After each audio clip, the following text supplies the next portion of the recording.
Late us study what is biogeochemical cycles. या शब्दाची आपण फोड करूयात. पहिला भाग जो आहे बायो, तो म्हणजे बायोलॉजिकल, म्हणजे लिव्हिंग बिंग्स किंवा बायोटिक फॅक्टर्स ज्याच्यामध्ये येतात. सेकंड पार्ट इज जॉग्राफिक, ज्याच्यामध्ये rock, soil, air and water यांसारखे अबायोटिक फॅक्टर्स येतात. आता याच्यामध्ये केमिकल एक्सचेंज होत असतात from biotic factors to abiotic factors, आणि पुन्हा बायोटिक फॅक्टरकडे हे चक्र आहे. केमिकल्स जे आहेत ते बायोटिक फॅक्टर आणि अबायोटिक फॅक्टरमध्ये सतत फिरत असतात. हे चक्र असल्यामुळे या ठिकाणी सायकल हा शब्द आलेला आहे. Life essential chemicals. इसेन्शियल म्हणजे आवश्यक. वॉटर, कार्बन, नायट्रोजन, फॉस्फरस ही केमिकल्स आपल्या बॉडीसाठी अत्यंत इसेन्शियल असतात.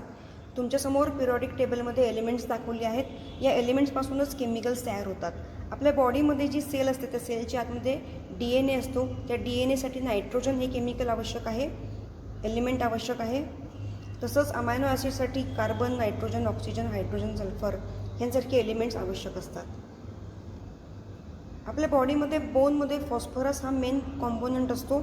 तसंच आपण जेव्हा एक्झेल करतो तेव्हा आपण CO2 गॅस बाहेर टाकत असतो. आपल्या बॉडीमध्ये ग्लुकोज असतं, त्याच्यामध्ये कार्बन, हायड्रोजन, ऑक्सिजन हे एलिमेंट्स आवश्यक असतात.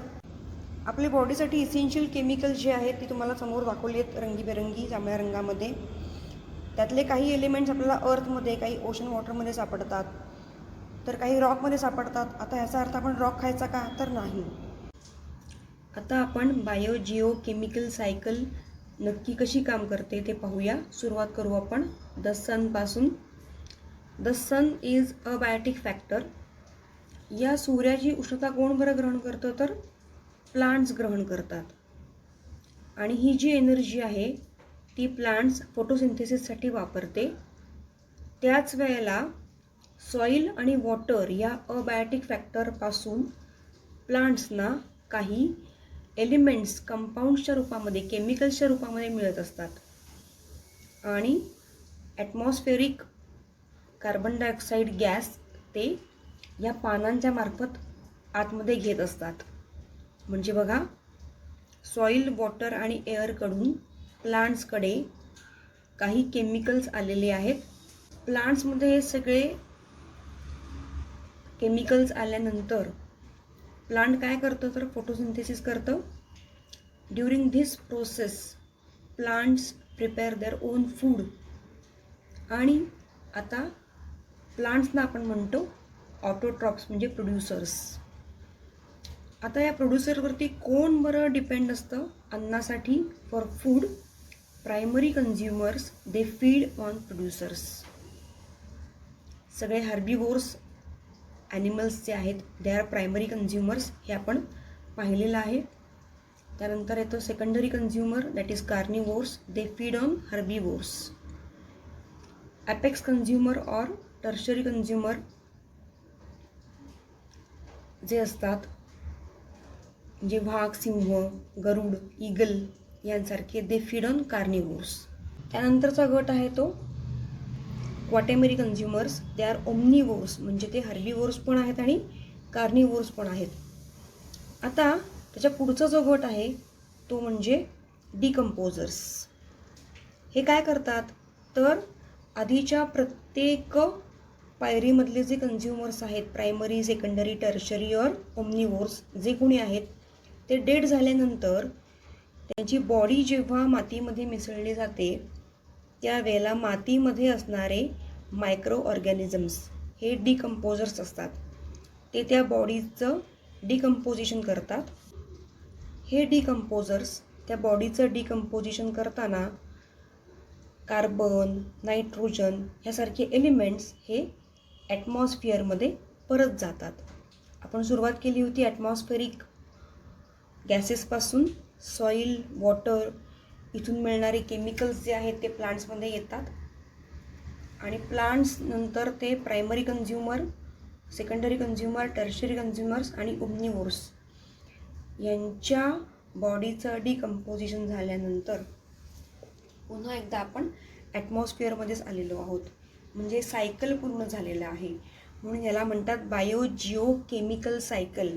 पुन्हा लक्षात घ्या, यामध्ये अबायोटिक फॅक्टर्स आणि बायोटिक फॅक्टर्स यांच्यामध्ये केमिकल एक्सचेंज होत आहे. म्हणजे केमिकल्स जे आहेत ते अबायोटिक फॅक्टरकडून आधी बायोटिक फॅक्टरकडे येतात आणि मग या संपूर्ण सायकल या मार्गाने प्रवास करत बायोटिक फॅक्टरमध्ये आलेले केमिकल्स हे पुन्हा अबायोटिक फॅक्टरकडे म्हणजे ॲटमॉस्फिअरकडे परत जातात. म्हणून याला म्हणायचं बायोजिओकेमिकल सायकल. बायोजिओकेमिकल सायकल म्हणजे nutrients necessary for the growth of organisms are continuously transferred from abiotic to biotic factors and biotic to abiotic factors within an ecosystem. म्हणजे प्रत्येक लिव्हिंग ऑर्गॅनिझमला त्याच्या ग्रोथसाठी वाढीसाठी आवश्यक असे न्यूट्रिएंट्स केमिकल्सच्या रूपामध्ये अबायोटिक फॅक्टर्स आणि बायोटिक फॅक्टर्स यांच्यामध्ये एक्सचेंज होत असतात. आता या सायकलचे 2 टाईप आहेत. First is gaseous cycle, second is sedimentary cycle. आता गॅशियस सायकलमध्ये काय येणार तर carbon, hydrogen, oxygen these are gases. So ते येणाऱ्या गॅशियस सायकलमध्ये फॉस्फरस, सल्फर, कॅल्शियम आणि potassium they are in solid state आणि हे सॉईलमध्ये सापडतात. त्यामुळे ते येतात सेडिमेंटरी सायकलमध्ये. तर अशा 2 टाईप्सच्या सायकल्स आहेत. द गॅशियस सायकल जी आहे पहिली cycle is a speedier cycle.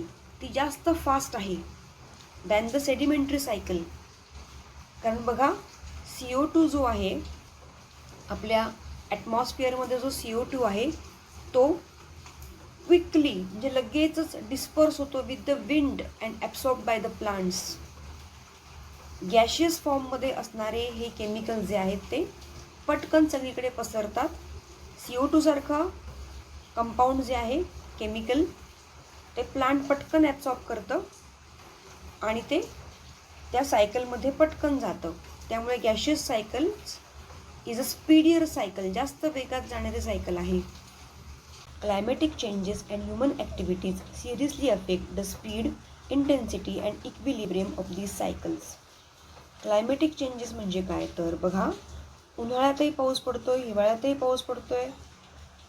तर हे सगळं कशामुळे होतं तर क्लायमॅटिक चेंजेसमुळे होतं.